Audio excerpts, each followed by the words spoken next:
If we're being truly honest with ourselves, then perhaps the most curious and captivating question anyone can ask is simply, who am I? What is it that you really mean when you say I myself, not just as a name or a social role, but as a living experience, that deep inner sense of me? Who is that? It's a strange mystery, this self-slippery, elusive, try to pin it down, and it vanishes like smoke. You can't look directly into your own eyes without a mirror, you can't bite your own teeth, you can't even touch the tip of this finger with the same finger. There's always a distance, some veil between observer and observed, and that's precisely why the question of who we are has captivated me for so many years. I've asked it again and again, what is the I we're talking about? And I found that most people, especially in the West, share a kind of quiet agreement on what they think it is. They think of the self as a kind of little man or little woman inside the head, a pilot stationed somewhere behind the eyes and between the ears, watching the world through windows we call the senses, pushing buttons, pulling levers, issuing commands. It's funny though, how we talk about ourselves. We don't usually say I am a body, we say I have a body, as though the body were a possession rather than our very being. You don't say I beat my heart, you say my heart beats, like it's something that happens to you, not something you do. In the way we speak, think, and feel, I is not the body itself,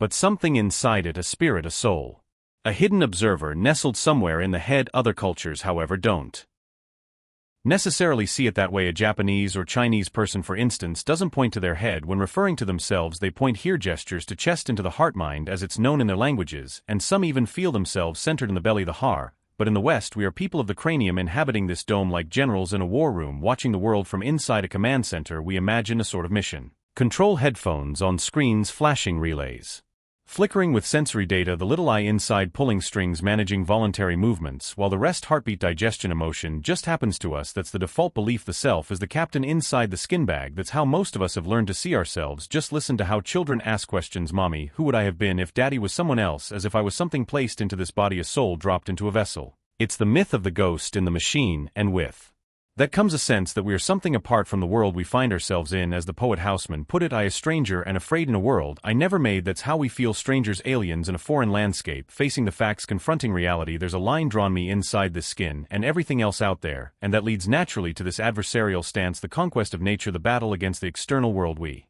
want to tame the wild, master space, and take control, as if we were invaders rather than expressions of the world itself. But here's where it gets strange. It is absurd, utterly absurd, to say you came into this world. You didn't, you came out of it. You are not a stranger here, you are not a tourist or a tenant, you are of this place in the same way an apple is of the tree. You are an expression, not a visitor. If this world is a tree, then you are one of its leaves, not a bird that happened to land on its branch from some other sky. Every bit of science we know tells us the same story. Life evolves from a universe, not into it. You and I are symptoms of this cosmic unfolding, ripples on the surface of an incomprehensibly deep ocean.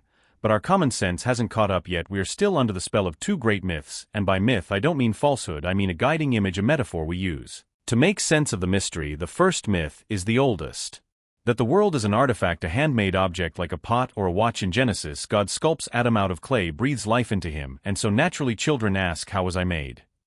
But that's not how other cultures see it. In China, they don't say, how was I made? They say, how did I grow?